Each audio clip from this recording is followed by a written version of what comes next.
welcome to my channel. My name is Carrie and I'm here to try to help save you a little bit of money because, as you know, things like groceries are super expensive these days. And one of the ways that we've found that's been helping us save money with our groceries is being able to preserve our produce for longer.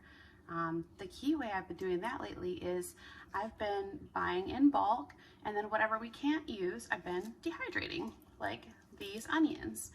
I bought a bunch of them. They were not a bad price, but it's getting to the point where I have to start doing something with them, but I don't need 5 million onions all at one time. So what we do is we dehydrate them, and that way they last a lot longer. Essentially, you cut them up into little pieces, you take out all the moisture, and then you have a whole bunch of onions that you can still use all throughout the year. So with warmer weather coming up and eventually, the summertime with more produce available, it's a great way to just keep really nice, nutritious food for your family on hand in case of a shortage or in case things just get priced out of availability. We will do this with fruits. We do this with a lot of different vegetables. You can do it with things like even carrots, or we've done apples and grapes and strawberries, and I've done these like tomatoes where you just slice them and dry them out. Now you've basically got really great little tomatoes you can put on top of salads. With things like our vegetables, even like with things like these little peppers, I can take them and break them up. I can put them into soups. I can put them into chilies. I can put them with meat dishes in the crock pot. It's so nice because it saves you time on those busy evenings where you're sitting there trying to chop all your veggies and get it all lined up. This way, you just keep some in your pantry. It's there all the time. You don't have to keep chopping them up. You essentially spend 1 or 2 days with your dehydrator and then you're set for months. It's fantastic. So I'm gonna go ahead and show you how to do this. So one thing you're gonna wanna get yourself, if you can, is a dehydrator. Yes, you can dehydrate in your oven and it does work, but I will warn you that sometimes when you do that, things get overcooked. And it also tends to use a lot of energy because you're taking up a whole oven when you could fit just as much or more into something small like this that you plug in. So this is the one I got. I got it at our local thrift store for something like $15. It was pretty cheap. It's not by any means like a top of the line dehydrator. I don't think you need to start with one of those if you are just the average family. You can just start with something simple if you want to, see if you like doing it, and then invest in better equipment later if you choose to. For now, this one works really well for us. I've been using it for a couple of years and haven't had any trouble at all. So until it's not working, then we'll just go ahead and keep it rolling. So you'll notice I've got my onion cut up. I've cut it into very thin slices. You want it to be thin. If it's too thick, even that's a little thick, but even if it's too thick, if it's thicker than about this much, you're going to be dehydrating for a very long time. So keeping them thin is going to help. And what I'll do is I'll go ahead and chop up this other one the same way, and then I'm going to go ahead and put them on the trays to start dehydrating them. I do like to wear gloves when I cut onions and do all this because I'm going to be pulling each piece apart, and that onion smell just seems to linger no matter what I do. All right, so I went ahead and separated out all the little pieces and put them on the trays. So I have some pieces that are like these guys here that are kind of bunched together.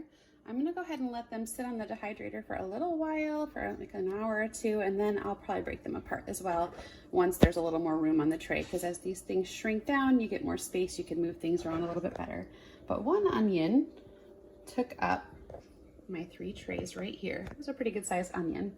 So the next step will be to stack them up into the dehydrator and turn them on. So one thing that I forgot to mention is the more that you're able to separate each of your items and get more air moving through them, the better your dehydrating job will be, because your ultimate goal is to get these so crisp that when you break them, they just snap like a little cracker or something would.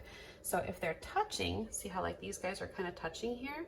If I were to leave that there and run the dehydrator on those, they're gonna end up sticking together and moisture builds up between them, and eventually, like if I forget to check them or I just don't notice that they're a little softer than the rest of their buddies here, that will ruin the whole batch or shorten its life in time, because any moisture that's in there it's going to slowly spread out to everybody else, you know, in the jar or in the bag or however I choose to preserve it. So your goal is to separate them out as much as you can. So I'm going to go ahead and do that with these little guys and get them rolling. All right, so you'll notice we are outside. There's a really good reason for that. If you are dehydrating onions, they have a pretty strong smell. So unless you're a big fan of your house smelling like onions for the next several weeks, I would highly recommend doing this outside. So I set mine up on a little table on our little back patio, and I'll show you what that looks like. So this is how I have it running. It just sits here and it's gonna leave here. I'm gonna leave this here for a few hours and then I'm gonna come and check on them. It is a sunny, hot day. We don't have a lot of humidity today, so I have a feeling it'll probably go a little quick. But I'm gonna go ahead and let these go for a while and check back in. All right, it's been a few hours. I'm gonna just show you what the onions are looking like. This is how they're starting to sow. You can see how they're drying out. I've shifted them around a little bit. So it's a good idea to shift them around at this point just to make sure nothing is sticking to the trays, and it gives them that extra chance to just dry out a little further. So it'll take another couple hours and then they should be fully ready.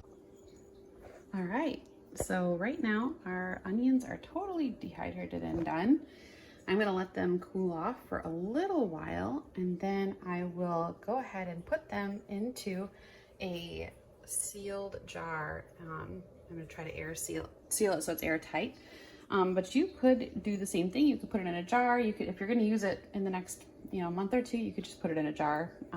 You don't have to vacuum seal that jar shut. I like to, just because it makes it really steady, but you can hear like how crisp that is.